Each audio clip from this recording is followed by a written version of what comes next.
আজকের আলোচনায় আমাদের হাতে একটা বেশ ইন্টারেস্টিং বইয়ের কিছু তথ্য আছে, জননীতি ও ভারতীয় প্রশাসন। বইটা মূলত পশ্চিমবঙ্গ আর ত্রিপুরার যারা গ্র্যাজুয়েশন পড়ছে মানে স্নাতক স্তরের ছাত্রছাত্রী আর ধরুন যারা বিভিন্ন কম্পিটিটিভ পরীক্ষা দেয় তাদের কথা মাথায় রেখেই লেখা।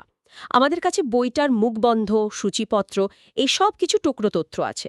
তো আমরা যেটা করার চেষ্টা করব এই তথ্যগুলো একটু ঘেঁটে দেখা যে বইটা পড়াশোনা আর পরীক্ষার জন্য মানে প্রস্তুতির জন্য কতটা কাজের হতে পারে। চলুন একটু গভীরে যাই, দেখি কি আছে এর মধ্যে। হ্যাঁ, এটা খুব দরকারি আলোচনা। কারণ বিশেষ করে আর্টসের সাবজেক্টগুলোতে বাংলায় ভালো টেক্সট বুকের কিন্তু একটা অভাব ছাত্রছাত্রীরা প্রায়ই বলে। অনেকে নোটস পড়ে পরীক্ষা দেওয়ার দিকে ঝুঁকে পড়ে। হ্যাঁ, ওই নোটস নির্ভরতা একটা সমস্যা তো বটেই। একদম। কিন্তু বিষয়টাকে গভীরে বুঝতে হলে টেক্সট বুক পড়ার একটা চল বা সংস্কৃতি তৈরি করা খুব দরকার। তো দেখা যাক এই বইটা সেই অভাবটা কতটা মেটাতে পারে। বইটার মুখবন্ধ যিনি লিখেছেন তিনি কল্যাণী ইউনিভার্সিটির রাষ্ট্রবিজ্ঞানের অধ্যাপক ডক্টর সুমিত মুখোপাধ্যায়। উনি বেশ প্রশংসা করেছেন, বলেছেন কাজটা খুব সময়োপযোগী আর মূল্যবান। মুখবন্ধ পড়ে মনে হচ্ছে বইটাতে পাবলিক পলিসি মানে জননীতি আর পাবলিক অ্যাডমিনিস্ট্রেশন বা জনপ্রশাসন এই বিষয়গুলোকে এখনকার রাষ্ট্রবিজ্ঞান চর্চার সঙ্গে জোড়ার একটা চেষ্টা আছে। ঠিক তাই। জননীতি আর জনপ্রশাসন তো এখন রাষ্ট্রবিজ্ঞানের অঙ্গাঙ্গী অংশ হয়ে গেছে। বিশেষ করে আমাদের দেশে, ভারতে, যেখানে সরকার এত রকম পলিসি নেয় মানুষের ভালোর জন্য, সেখানে এইগুলোর জ্ঞান থাকাটা তো মাস্ট। মুখবন্ধে দেখলাম আরটিআই তথ্যের অধিকার আইন বা সিটিজেন্স চার্টার, গভর্নেন্স এই সব নিয়েও নাকি ডিটেল আলোচনা আছে। হ্যাঁ, এগুলো তো খুবই জীবন্ত বিষয়, মানে শুধু থিওরি নয়। একদম। এগুলো তো রোজকার জীবনেও কাজে লাগে, আবার পরীক্ষার জন্য হট টপিক। ঠিক, এই যেমন ধরুন আরটিআই অ্যাক্ট 2005, এই আইনটা কিভাবে এলো, কেন এলো, এর উদ্দেশ্য কি, সাধারণ মানুষ কিভাবে ব্যবহার করে, এর সাফল্য কোথায়, বা ধরুন সমস্যাই বা কি সূচিপত্র দেখে মনে হয়েছে এই দিকগুলো কভার করা হয়েছে। শুধু আইনটা জেনে তো লাভ নেই, আসলে প্রয়োগটা কেমন হচ্ছে। সেটাই আসল কথা, প্রয়োগটাই আসল। আর দেখলাম বইটাতে শুধু ভারতীয় উদাহরণ নয়, কিছু ইন্টারন্যাশনাল মডেলের কথাও আছে। যেমন ধরুন পলিসি তৈরির ক্ষেত্রে র্যাশনাল পলিসি মেকিং মডেল বা ওই ইয়েহেস্কেল ড্ররের নর্মেটিভ অপটিমাল মডেল, হ্যাঁ হ্যাঁ। Public choice theory. এই তত্ত্বগুলো বোঝাটা জরুরি, কারণ এগুলো পলিসি মেকিংয়ের পেছনের লজিকটা বুঝতে সাহায্য করে। ওই পাবলিক চয়েস থিওরির বিষয়টা কিন্তু বেশ ইন্টারেস্টিং। এটা তো বলে যে যারা পলিসি বানান তারা সবসময় শুধু পাবলিক ইন্টারেস্ট দেখেন না, অনেক সময় নিজেদের স্বার্থ বা কোনো বিশেষ গ্রুপের স্বার্থও দেখেন। অবশ্যই। জনপ্রশাসনের আলোচনায় এই দিকটা তো আনতেই হবে। চিরাচরিত ধারণার বাইরে গিয়ে এই থিওরিগুলো একটা অন্য পার্সপেক্টিভ দেয়।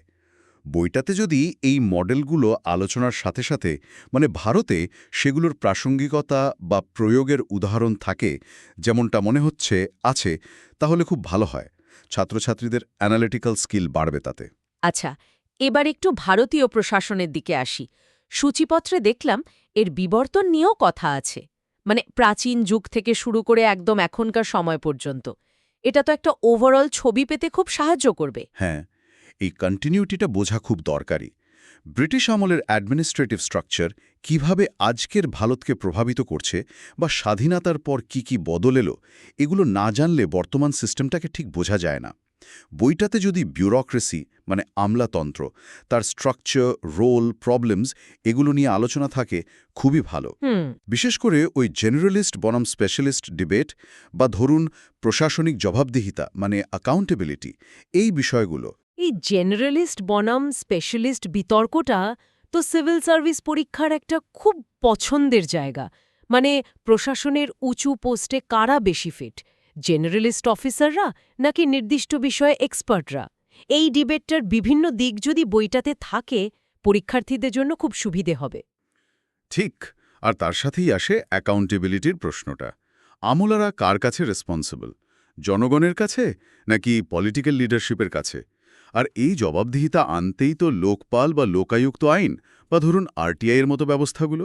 মুখবন্ধ অনুযায়ী এগুলো বইটাতে আছে, বেশ আপ টু ডেট বলতে হবে। এছাড়া বাজেট, পঞ্চায়েতি রাজ এগুলোও তো আছে দেখলাম। বাজেট তো শুধু ইকোনমিক্সের ব্যাপার নয়, এর একটা বিরাট অ্যাডমিনিস্ট্রেটিভ আর পলিটিক্যাল দিকও আছে।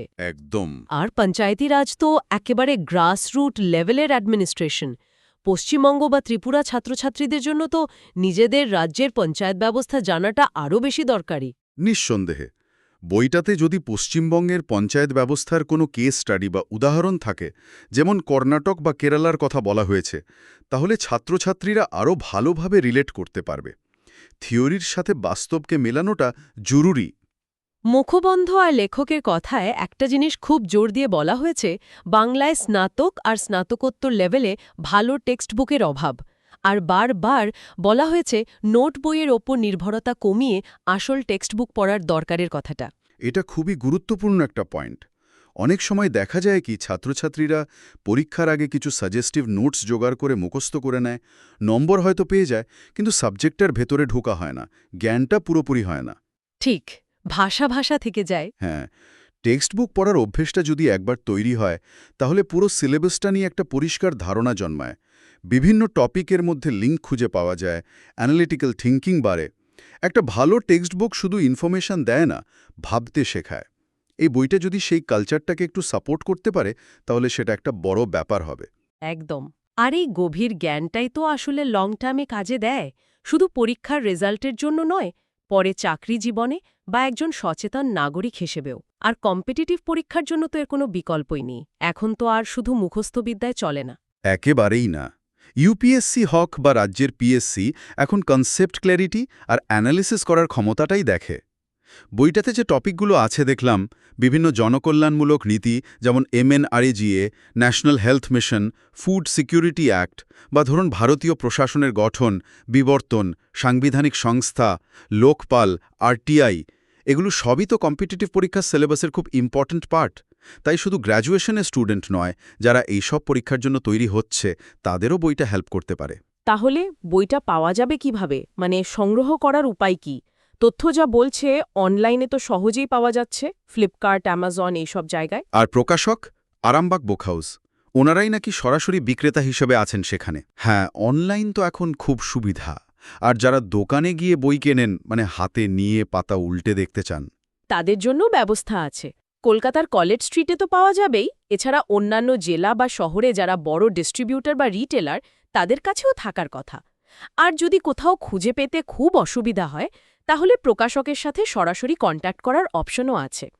ফোন নাম্বার 9830787121 আর ইমেল আইডিও arambagbookhouse@gmail.com দেওয়া আছে। আচ্ছা, মানে অ্যাক্সেসিবিলিটির দিকটা খেয়াল রাখা হয়েছে। হ্যাঁ, আর বইটার দামও দেখলাম বেশ রিজনেবল, 249 টাকা। আর শব্দ সংখ্যা প্রায় 56,400, মানে কন্টেন্টটা ভালোই থাকার কথা। ছাত্রছাত্রীদের কথা ভাবলে দামটা ঠিকই আছে মনে হচ্ছে। দাম আর সহজলভ্যতা তো অবশ্যই জরুরি, কিন্তু তার থেকেও বড় কথা হলো বইটার কোয়ালিটি। আমাদের আলোচনা থেকে যা মনে হচ্ছে, বইটা যদি সত্যি এই বিষয়গুলোকে ডিটেলে আর অ্যানালিটিক্যালি কভার করে থাকে আর বাংলা ভাষায় সহজ করে কিন্তু গভীরে গিয়ে আলোচনা করতে পারে, তাহলে পশ্চিমবঙ্গ আর ত্রিপুরার ছাত্রছাত্রী আর পরীক্ষার্থীদের জন্য এটা একটা দারুণ কাজের জিনিস হবে। বিশেষ করে যারা বাংলা মিডিয়ামে পড়ছে, তাদেরই একটা বড় গ্যাপ পূরণ হবে। তাহলে মোটের উপর যা দাঁড়ালো, জননীতি ও ভারতীয় প্রশাসন বইটা শুধু একটা টেক্সট বুক নয়, এটা বাংলা ভাষায় রাষ্ট্রবিজ্ঞান আর জনপ্রশাসনের মতো সাবজেক্টে পড়াশোনাটাকে আর একটু এগিয়ে নিয়ে যাওয়ার চেষ্টাও বটে। ওই যে নোটসের শর্টকাট ছেড়ে টেক্সট বুক পড়ে ভিতটাকে শক্ত করার কথা বলা হচ্ছে, সেটাকে তো সাপোর্ট করতেই হয়। হ্যাঁ, টেক্সট বুক পড়ার অভ্যেসটা হয়তো শুরুতে একটু কঠিন লাগে, সময়ও বেশি লাগে, কিন্তু একবার অভ্যেস হয়ে গেলে তার যে লাভ, সেটা অনেক দিন থাকে। জ্ঞান অর্জনের আনন্দটাই তখন অন্যরকম হয়। এই বইটা যদি সেই জার্নিতে ছাত্রছাত্রীদের একটু সাহায্য করতে পারে, তাহলে এর সার্থকতা। আলোচনায় শেষে একটা প্রশ্ন বা ভাবনা আসছে মনে। এই ধরনের রিসোর্স যেমন এই বইটা, এগুলোকে ছাত্রছাত্রীরা সবচেয়ে ভালোভাবে কাজে লাগাবে কিভাবে? মানে শুধু ইনফরমেশন জানার জন্য নয়, বরং সেই ইনফরমেশনটাকে অ্যানালাইজ করে প্রশ্ন করতে শিখে আর নিজের একটা ভাবনা তৈরি করার ক্ষমতা বাড়ানোর জন্য কিভাবে ব্যবহার করা যায়, এটাই হয়তো আসল চ্যালেঞ্জ, আবার সুযোগও। ঠিক, শুধু পড়লেই হবে না, পড়াটাকে নিজের মধ্যে নিয়ে ভাবতে হবে, আলোচনা করতে হবে। সেটাই আসল শিক্ষা।